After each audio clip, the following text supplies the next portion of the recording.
After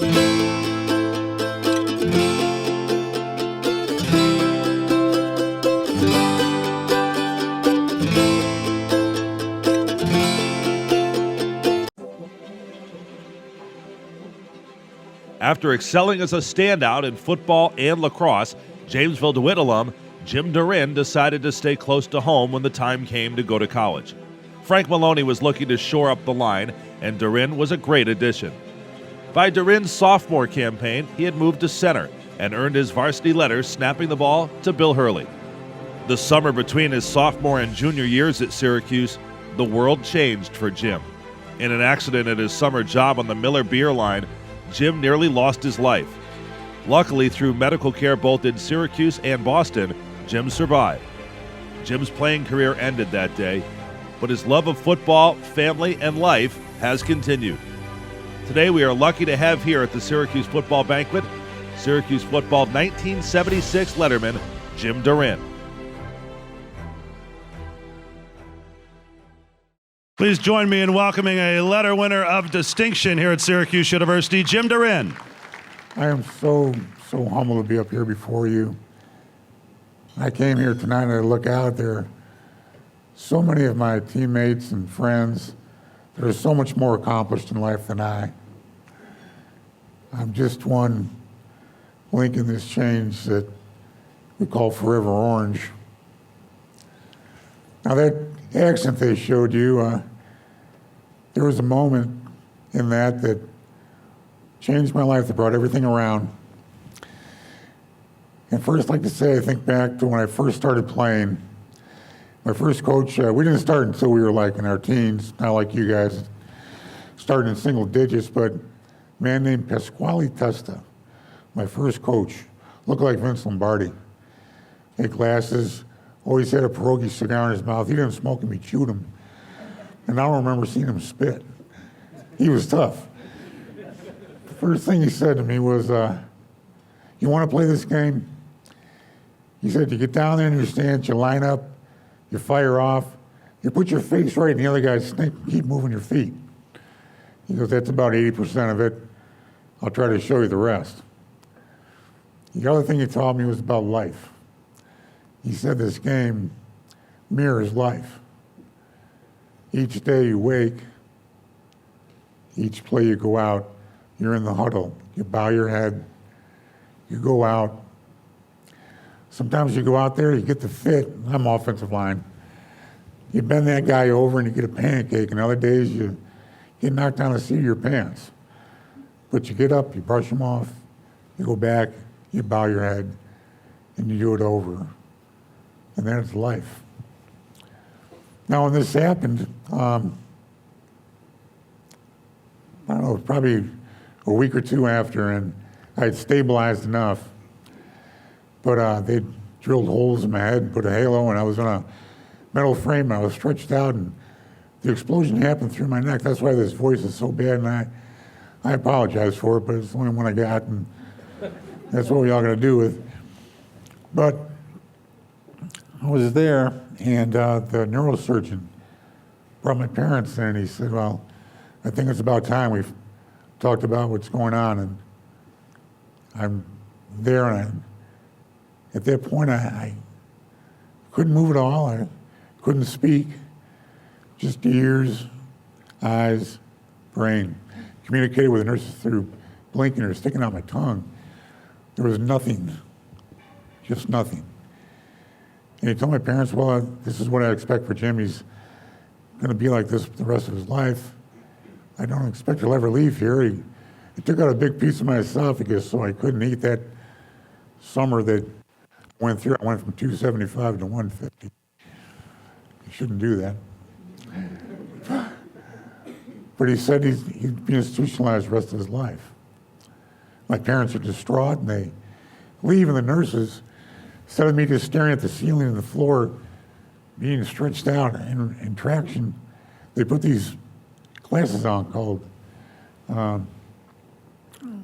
they were triangular in shape. So when I diverted my eyes, I could see around the room. I couldn't move at all. But in my room, there was a window. And if you've been between upstate and Crouse, there's that big hill. And each morning the sun would come up and I'd look out and there was millions, or not millions of people, but people in trucks, and that was life. And when the doctor told my parents that, and they let them out, and they're distraught, and I was left in there by myself. And I'm looking out that morning, and I thought, life isn't about me. If I'm not here, or I am here, everything out there still goes on. So I said, if they ever can ever figure out a way to patch me up, and I get out of here, it's going to be up to me how much of that I have, and that's life. And I thought back to Coach. Bow your head, get to play, fire off the ball, keep moving. And that's pretty much what I've tried to do throughout my life. But I haven't done it alone. My family's over there, my wife, Luann, my daughters. Luann was my physical therapist. She believed in me, and we have a family. My teammates here have never, ever left. From that time in their room living, they would come to visit to my friend Jim out there. I was out of the hospital 1 week, out of rehab. And he came, drove 45 minutes every day, picked me up, said, we got to get you back into things, and took me out to coach. It's always been just a link in that chain, and my brothers have never, ever left me. Luann and I, when we started our family, things were going good, and then just a few years ago, 4 years ago, it hit me again. There's not enough time to tell you a lot about my life, but I was in the same situation I was 40 years ago.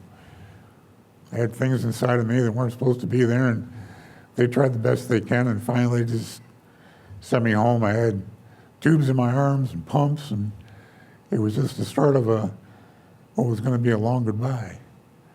But she wouldn't quit. She wouldn't give up on me. And she searched and searched and searched, and she found somebody that said, I can do it. I can give you that life back. And he did it. And the first time we tried, I was there. I was in this place for months, and it didn't work. And there was that anxiety of, God, what are we going to do? But he wouldn't quit on me. And we went and did it again. Very long surgeries, very extensive, and after it's done, you have to lay completely motionless for 21 days. They would bring my head up 17 degrees so I could eat, so I wouldn't choke. But you're just there fixed, and your mind races and it thinks. But at the end of that second surgery, I came out of the surgery, and I started to wake up. And I looked, and the surgeon, Dr. Huntsman, he was on his knees next to me, his hands clasped, and he was praying. And I thought, how can this be, this man with a genius mind? What's going on? And through all my time there, we got to be friends. And we talked a lot. And I asked him about it, and he said, I do that every time. I ask the Lord if he's given me everything I need to do everything I can for these people I try to help. And that touched me. And we talked more, and I asked him about what his beliefs are, and he said, my belief is that the good Lord gift to us is life, and our gift back to him is how we live our lives. So that's something I'd like you guys to always remember every day. Every day is a gift. Every day of life. Don't waste them. Now, when I came back out, and I came back to my family, and I was back to be out with my football brothers. Us guys locally, we get together every couple months, and we always start things the same way. We'll find out who's having some difficulties or who needs a little help, and we join hands and we say a prayer. And then we'll go through our meeting and see what we need to do and plan events.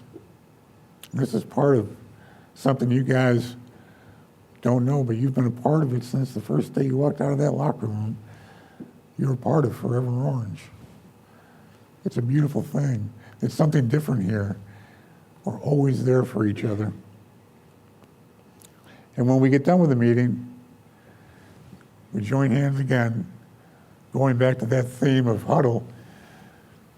We join hands, and we give it a ready break. And we clap, and we go out about our day. It's a great thing going up to see you guys, and the difference I saw in you this year is you believing in yourselves. You can talk about team, but it's got to start with believing in yourself. And you've done it, and you're accomplished. And that's something that will carry you throughout your life. Because I believed in me, and they believe in me, and all those fellas out there, they've always been there for me. They believe in me. Now, sometime I know that there's been 3 times now I've had the man with the white collar over me putting the oil on my head, kind of thinking like, got to get you ready. But I punch myself out of it each time. But one of these times it won't, and that's normal. That's just part of life. And our brother Timmy Green, he said one of those days of days when you get that call, and the big difference between football and life is the good Lord, he doesn't let you punt.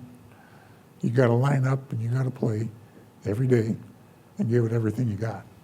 And if you do that every night, you put your head on the pillow, you'll be able to go to sleep. But you can't give it more than everything you got. But one day, one of those wonderful nurses that was so unbelievably caring to me for months and months, she's going to take me by the hand and say, there's no more grizzle left on the bone, big fella. This is it.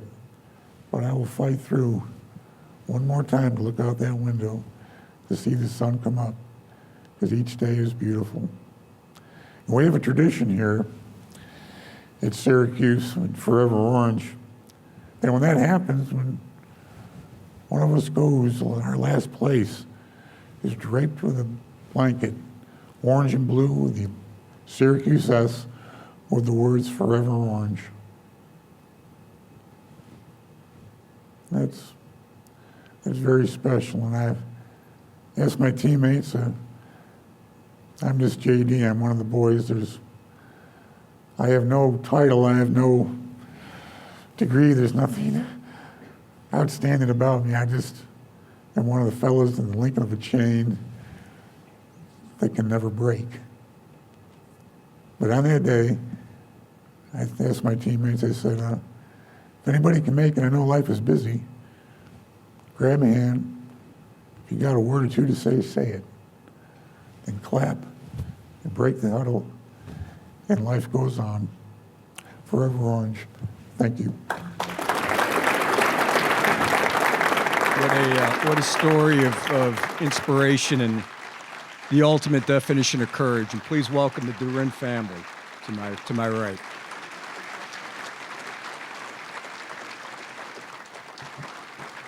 So Jim, we're keeping you on stage for a second tonight because I'm proud to announce that tonight we have created the Jim DaRin Courage Award. This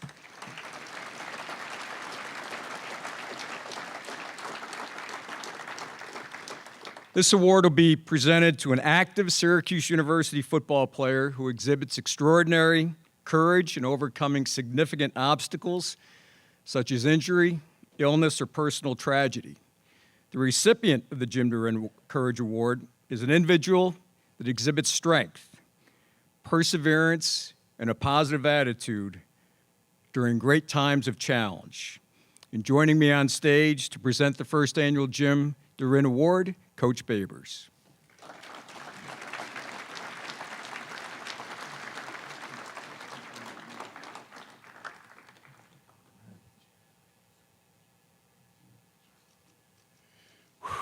Whoa. What a life, what a story. Orange for life, orange forever. unbelievable. You know, the one thing that I really feel, and I hope, I pray, that these young men have a fantastic feel for, that they may not have had a feel for before, is family. La Familia. Ohana. And it's going to go a lot further than you and I. And while we're gone, they'll still be talking about it. And that's the whole key to what we're doing. It's the whole key. It's not about football. It's about them being better fathers, better sons, and better husbands. Better than me, better than you, John.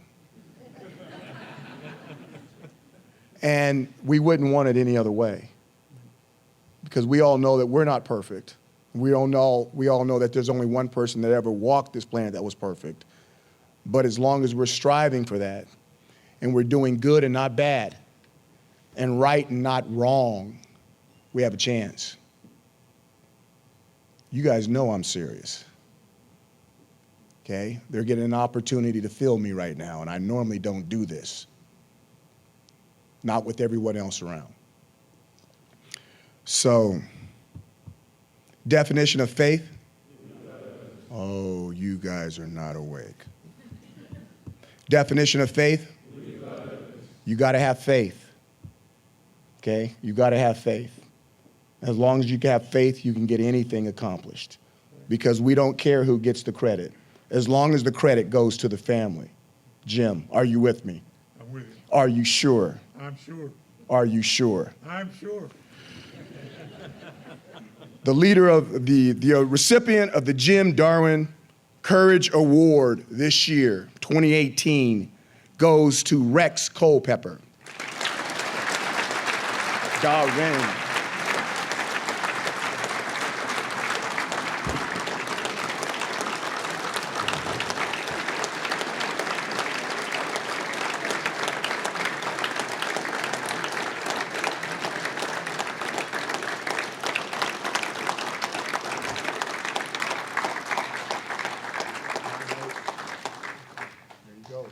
You might want to say a few words. You look good.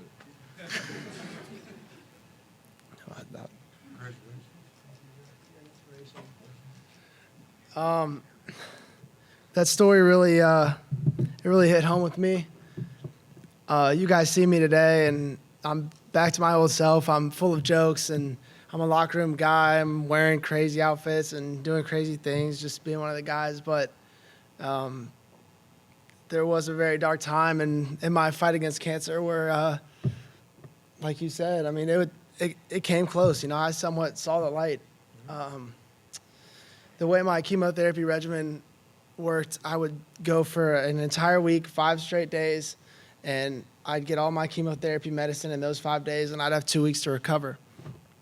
And the first round of chemo went off without a hitch. Everything went fine.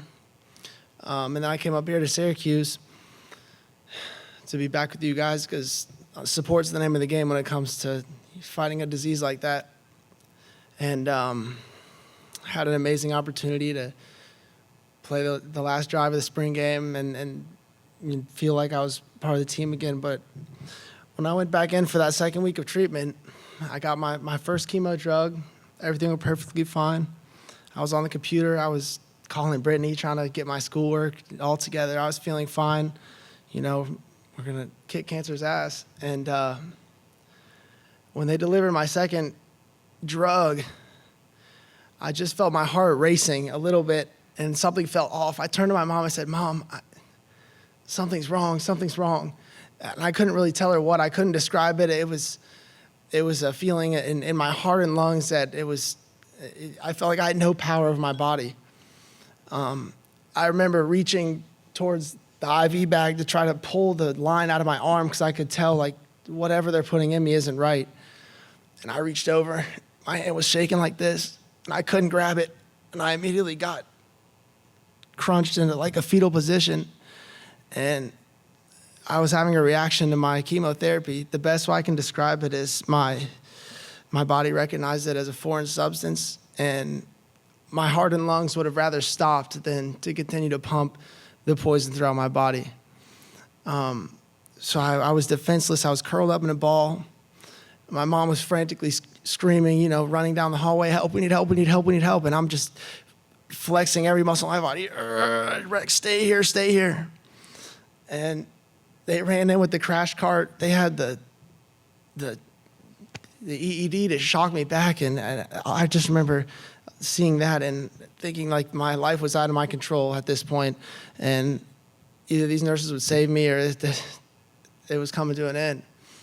And I just remember looking down to the ground, and I'm feeling needles being injected into me, and I wasn't fully there. I could see them, but I didn't feel any of the medication going in me. I didn't feel any of the symptoms decreasing. I just kept telling myself, just stay here, just stay here. And my mom's crying, and she's trying to call my dad because, you know, we didn't know if I'd make it through that. And to hear that you had to go through a similar type of situation, it hits home because life's a fragile thing, and every day really is a blessing. So receiving this award is an amazing thing, and you're an inspiration to me. Anyone who's been through that can relate. So I just want to say thank you guys, and I'm extremely lucky to be a part of this team and to be surrounded by these players and coaches and faculty. So thank you guys.